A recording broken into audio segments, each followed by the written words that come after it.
മിക്ക സ്റ്റുഡൻസും അവർ പോലും അറിയാതെ അവരുടെ 3-4 വർഷത്തെ കോളേജ് ലൈഫാണ് വേസ്റ്റ് ചെയ്യുന്നത്. ഇതിന് കാരണം കോളേജ് തിരഞ്ഞെടുക്കുമ്പോൾ ഒന്നെങ്കിൽ അവിടെ അവൈലബിൾ ആയിട്ടുള്ള ഏതെങ്കിലും കോഴ്സ് തിരഞ്ഞെടുക്കുന്നതുകൊണ്ടാണ്, അതല്ലെങ്കിൽ ഫ്രണ്ട്സ് എല്ലാവരും ഒരു പെർട്ടിക്കുലർ കോളേജിലേക്ക് ജോയിൻ ചെയ്യണം കണ്ടിട്ട് ജോയിൻ ചെയ്യുമ്പോഴാണ്, അതുമല്ലെങ്കിൽ ഫാമിലി നിർബന്ധിച്ചുകൊണ്ടാണ്. എന്നാൽ എടുത്ത ഡിസിഷൻ തെറ്റായി എന്നറിഞ്ഞു വരുമ്പോഴേക്കും 3-4 വർഷം ഓൾറെഡി കഴിഞ്ഞിട്ടുണ്ടാവും. ഈ ഒരു സിറ്റുവേഷൻ നിങ്ങൾക്കും വരാം. അപ്പോൾ ഇത് വരാതിരിക്കാൻ എന്താണ് ചെയ്യേണ്ടത് എന്നതാണ് ഈ ഒരു വീഡിയോ കൊണ്ട് ഞാൻ ഉദ്ദേശിക്കുന്നത്. ഒന്നാമത്തെ കാര്യം എന്ന് പറഞ്ഞാൽ, പല സ്റ്റുഡൻസിനുള്ള ഒരു ആറ്റിറ്റ്യൂഡ് ഉണ്ട്. ഞാൻ എല്ലാവരും പറയുന്നില്ല, പക്ഷേ കുറച്ചധികം സ്റ്റുഡൻസ് ഉണ്ട്. അവർ വിചാരിക്കുന്നത് ഇപ്പോൾ +2 ഒക്കെ കഴിഞ്ഞിട്ട് ഏതെങ്കിലും ഡിഗ്രി എടുക്കാം, ജസ്റ്റ് ഒന്ന് പാസ്സായാൽ മതി, അപ്പോൾ ഒരു സർട്ടിഫിക്കറ്റ് കിട്ടുമല്ലോ, അത് വെച്ചിട്ട് എന്തെങ്കിലും ജോലിക്ക് കിടക്കാം.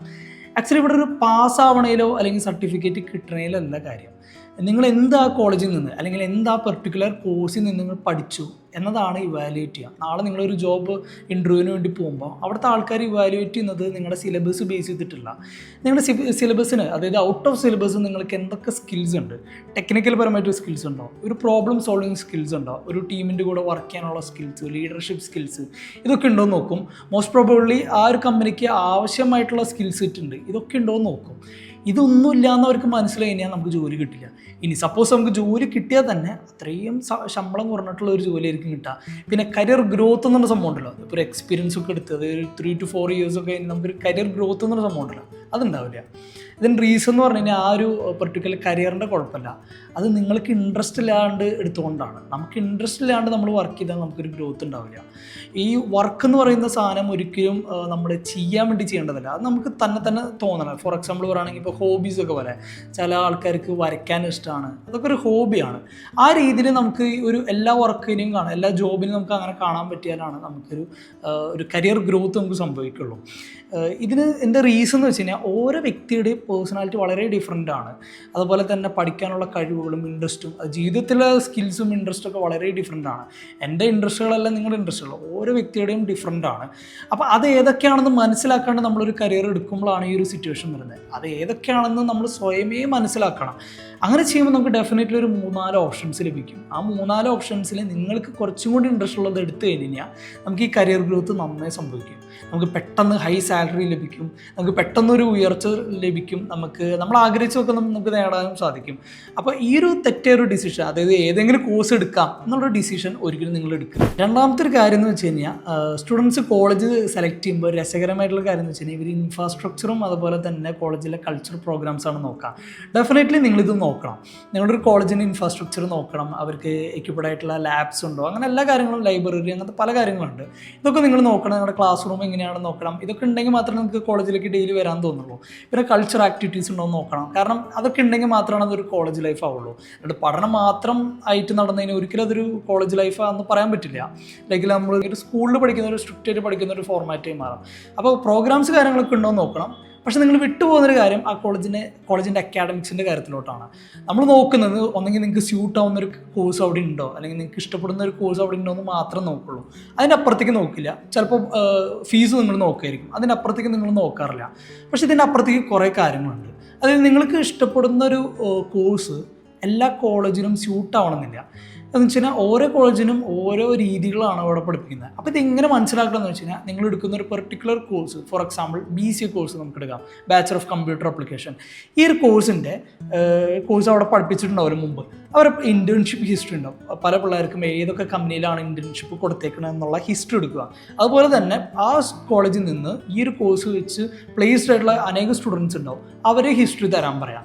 ഇതിൽ നിന്ന് ഒരു കുട്ടിയുടെ നമ്പർ തരാൻ പറയാം കോളേജിൻ്റെ അടുത്ത്. ഇനി അവർ തന്നില്ലെങ്കിൽ തന്നെ നിങ്ങൾ അവിടെ ബാക്കിയുള്ള പ്രീവിയസ് സ്റ്റുഡൻസിൻ്റെ അടുത്ത് ചോദിച്ച് അവിടെ നിന്ന് ഒരു നമ്പർ എടുക്കുക, ഈ കുട്ടിയുടെ അടുത്ത് ചോദിക്കുക, നിങ്ങൾക്ക് എങ്ങനെ ഇവിടെ പ്ലേസ്മെൻറ്റ് കിട്ടി, കോളേജ് എങ്ങനെയാണ് നിങ്ങളെ ഗൈഡ് ചെയ്തത് എന്ന് ചോദിച്ച് മനസ്സിലാക്കുക.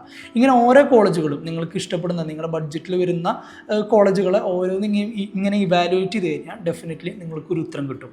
ഇങ്ങനൊന്നും ഇവാലുവേറ്റ് ചെയ്യാത്തതുകൊണ്ടാണ് ചില പിള്ളേർ പറയുന്നത് കോഴ്സ് അടിപൊളിയാണ്, പക്ഷേ അത് ആ കോളേജിൽ പഠിച്ചപ്പോൾ വലിയ കഥയുണ്ടായില്ല എന്ന് പറയാനുള്ള റീസൺ ഇതാണ്. മൂന്നാമത്തെ മിസ്റ്റേക്ക് എന്ന് പറയുന്നത് സ്റ്റുഡൻസ് വരുത്തുന്നതല്ല, മറിച്ച് പാരൻസ് വരുന്നതാണ്. ഞാൻ സ്റ്റുഡൻസിനെ കൗൺസിൽ ചെയ്യണ പോലെ തന്നെ പാരൻസിന് കൗൺസിൽ ചെയ്യാറുണ്ട് അവർ മക്കൾക്ക് വേണ്ടിയിട്ട്. അപ്പോൾ അവർ എൻ്റെ അടുത്ത് സ്ഥിരം ചോദിക്കുന്ന ഒരു കാര്യമാണ്, മോനെ കോളേജിൽ പ്രോഗ്രാംസ് ഒക്കെ ഉണ്ടോ, ഈ DJ പ്രോഗ്രാം, ഡാൻസ്, അത് പരിപാടിക്ക് ഉണ്ടോ എന്ന് ചോദിക്കുക. അപ്പോൾ ഞാൻ പറയുന്നുണ്ട്, ഡെഫിനറ്റ്ലി പല കോളേജിലുണ്ട്, ഇല്ലാത്ത കോളേജുകളുണ്ട്, ഒട്ടുമിക്ക കോളേജുകൾ ഇപ്പോൾ അത് കൊണ്ടുവരുന്നുണ്ട്. അപ്പോൾ ഉണ്ടെന്ന് ഞാൻ പറയും. അപ്പോൾ അവർ പറയുന്നത്, മോനെ അങ്ങനത്തെ കോളേജുകളൊന്നും വേണ്ട, ഈ പഠിപ്പ് മാത്രമുള്ള കോളേജുകൾ അത് മതി എന്ന് പറയും. അവരോട് ചോദിക്കുക എന്താണ്. അപ്പോൾ അവർക്ക് പല റീസൺസ് ഉണ്ട്, അവർ എൻ്റെ അടുത്ത് പറയില്ല, പക്ഷെ നമുക്ക് ഊഹിക്കാന്നുള്ളൂ, പല റീസൺസ് ഉണ്ട്. ഞാൻ അവരുടെ അടുത്ത് പറയും, നിങ്ങൾ അക്കാഡമിക്സിന് ഇമ്പോർട്ടൻസ് കൊടുക്കുന്ന പോലെ തന്നെ ഇമ്പോർട്ടൻസ് കൊടുക്കണം ഈ കൾച്ചർ ആക്ടിവിറ്റീസ്, അങ്ങനത്തെ പ്രോഗ്രാംസ്. കാരണം എന്ന് വെച്ച് കഴിഞ്ഞാൽ നമ്മൾ അവിടെ പ്രോഗ്രാംസ് നടക്കുമ്പോൾ മാത്രമാണ് നമ്മൾ എന്താണെന്ന് ഇവാലുവേറ്റ് ചെയ്യാൻ പറ്റുള്ളൂ. ഓക്കെ, നമുക്ക് കുറേ വീക്ക് സൈഡുകളുണ്ട്. ഓക്കെ, പഠിക്കാൻ കഴിവുണ്ടെന്ന് മാത്രം പറഞ്ഞിട്ട് കാര്യമില്ല. ഞാൻ നേരത്തെ പറഞ്ഞ പോലെ ഒരു കമ്പനിയെ റിക്രൂട്ട് ചെയ്യുമ്പോൾ ഒരു വ്യക്തിക്ക് ഔട്ട് ഓഫ് സിലബസ് എന്ത് കഴിവുണ്ടെന്നാണ് ആദ്യം നോക്കാം. അതിനാണ് ഞാൻ നേരത്തെ പറഞ്ഞ പ്രോബ്ലം സോൾവിങ് സ്കിൽ, അതുപോലെ തന്നെ ലീഡർഷിപ്പ് സ്കിൽ, ഇതൊക്കെ എങ്ങനെയാണ് നിങ്ങൾക്ക് ഉണ്ടെന്ന് മനസ്സിലാക്കാൻ പറ്റുന്ന നിമിഷങ്ങളാണ് ഈ പ്രോഗ്രാംസ് ഹാൻഡിൽ ചെയ്യുക. ഏതൊരു കൾച്ചർ പ്രോഗ്രാം ആണെങ്കിലും എന്തൊരു പ്രോഗ്രാം നിങ്ങൾ കോർഡിനേറ്റ് ചെയ്യാൻ തുടങ്ങി കഴിഞ്ഞാൽ ഡെഫിനറ്റ്ലി നിങ്ങളുടെ വീക്ക് സൈഡ് എന്താണ്. ചിലപ്പോൾ നിങ്ങൾക്കൊരു ടീമിൻ്റെ കൂടെ വർക്ക് ചെയ്യാൻ ചിലപ്പോൾ സാധിച്ചു എന്ന് വരില്ല, അല്ലെങ്കിൽ ഭയങ്കര ഇപ്പോൾ നിങ്ങൾ പെട്ടെന്ന് വീക്കാവുന്ന ഒരാളാണ്. ഇങ്ങനെ കുറേ കാര്യം നിങ്ങൾക്ക് കണ്ടുപിടിക്കാൻ പറ്റും. അത് നിങ്ങൾ കണ്ടുപിടിച്ച് നിങ്ങൾ മനസ്സിലാക്കി റെഡി ആക്കുകയാണെങ്കിൽ ഡെഫിനറ്റ്ലി നിങ്ങൾ ഈ 3-4 വർഷം കഴിഞ്ഞിട്ട് നിങ്ങൾക്കൊരു ലൈഫുണ്ട്. ആ ലൈഫിലേക്ക് കിടക്കുമ്പോൾ നിങ്ങൾക്ക് നന്നായി അത് അച്ചീവ് ചെയ്യാൻ സാധിക്കും പല കാര്യങ്ങളും. ഇത് കാരണം എന്ന് വെച്ച് കഴിഞ്ഞാൽ നമ്മളിപ്പോൾ ഈ കോളേജിൽ അല്ലെങ്കിൽ ഇത്രയും നാൾ ജീവിച്ചൊരു ലൈഫല്ല നിങ്ങൾ പിന്നെ വരുമ്പോൾ ഭയങ്കര ഹൈലി കോമ്പറ്റീറ്റീവ് ആയിട്ടുള്ള ലൈഫാണ്. നിങ്ങൾ ചെയ്യുന്നൊരു വർക്കിനെ വേണമെങ്കിൽ സ്റ്റീൽ ചെയ്ത് വേറെ ആൾക്ക്, നിങ്ങൾ ഇരിക്കുന്ന പൊസിഷനിലേക്ക് വേറെ ആൾക്ക് വരാൻ സാധ്യതയുണ്ട്. അപ്പോൾ അതായത് ഓഫീസ് പൊളിറ്റിക്സ്, അങ്ങനത്തെ പല കാര്യങ്ങളുണ്ട്, ഹിഡൻ ആയിട്ടിരിക്കുന്ന പല കാര്യങ്ങളുണ്ട്. അപ്പോൾ നമുക്ക് പഠിക്കാൻ കഴിവുണ്ട് അല്ലെങ്കിൽ സ്കില്ലുണ്ടെന്ന് മാത്രമല്ല, നമുക്കൊരു ടീമിൻ്റെ കൂടെ വർക്ക് ചെയ്യാൻ സാധിക്കുമോ, ഒരു ടീമിനെ ലീഡ് ചെയ്യാൻ സാധിക്കുമോ, ഇതൊക്കെയാണ് നമ്മുടെ ഒരു കരിയർ ഗ്രോത്തിലേക്ക് നമ്മൾ നയിക്കുന്നത്. ഇത്തരത്തിലുള്ള കാര്യങ്ങളാണ്. അപ്പോൾ ഞാൻ പാരൻസിൻ്റെ അടുത്ത് പറയും, ഡെഫിനറ്റ്ലി ഇത്രയും കൾച്ചർ പ്രോഗ്രാംസ് ഉള്ള കോളേജിൽ തന്നെ കുട്ടീനെ ചേർക്കണം. ഇല്ലെങ്കിൽ അവർക്ക് കോളേജിലേക്ക് വരാൻ തോന്നില്ല. ഇത്തരത്തിലുള്ള പ്രോഗ്രാംസ് ഉള്ളതും ആ കോളേജിലേക്ക് വരാൻ വേണ്ടിയിട്ടും കൂടിയാണ്, അവരൊന്ന് അടിപൊളിയാക്കാൻ വേണ്ടിയിട്ടാണ് ഇത്തരത്തിലുള്ള പ്രോഗ്രാംസ് കൊണ്ടുവരുന്നത്. അപ്പോൾ ഡെഫിനറ്റ്ലി നിങ്ങളൊരു കോളേജ് സെലക്ട് ചെയ്യുമ്പോൾ അക്കാഡമിക്സിനും അതുപോലെ തന്നെ ബാക്കിയുള്ള ആക്ടിവിറ്റീസിനും നിങ്ങൾ ഇമ്പോർട്ടൻസ് കൊടുക്കണം.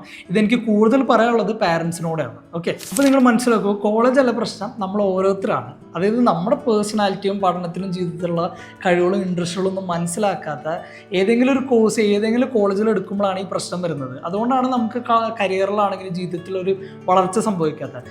അപ്പോൾ ഇത് വരാതിരിക്കാൻ നിങ്ങൾ ജസ്റ്റ് ഈ ഒരു വീഡിയോ കഴിഞ്ഞതിന് ശേഷം നന്നായി ഒന്ന് ഇരിക്കുക, നന്നായി ഒന്ന് പ്ലാൻ ചെയ്യുക. ഇത് ഒറ്റയടിക്ക് ചെയ്യാൻ പറ്റുന്നൊരു കാര്യമല്ല.